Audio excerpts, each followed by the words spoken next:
अस्सलामुअलैकुम दोस्तों, की हाल है? ठीक हो जे? नहीं ठीक तो दवाई लवो। अज दे व्लॉग विच अस भिंडियां नूं पानी लाया। अज तुहानूं विखाने आ वेखो आ पानी जान लगा।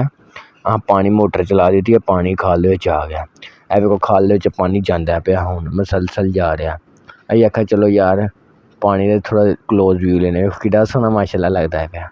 लओ जी कैस वीडियो असीं हुण भिंडियां विखाने तुहानूं। ए वेखो साढ़ियां भिंडियां बड़ा माशाअल्लाह चंगा कम्म चल रहा है। किड्डियां सोहणियां लगन डईयां ते मट्ठी मट्ठी ठंडी ठंडी हवा भी चलदी। पूरे कमाल दा मौसम है, मज़ा आन डया पूरा। ऐ मैच कोल कई धरिए ताकि कोई नक्का नुक्का टुट जाए तो बंदा नक्का ला लैंदा।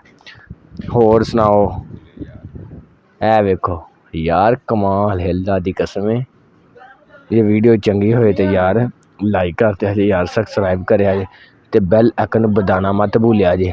लओ जी एन साढ़ियां भिंडियां वेखो चंगियां लगियां ना तो लाइक करेआ जे यार, लाइक इक बनदा है जे वीडियो चंगी लगे। ऐ मैच ठीक है, ऐ साढ़ियां भिंडियां।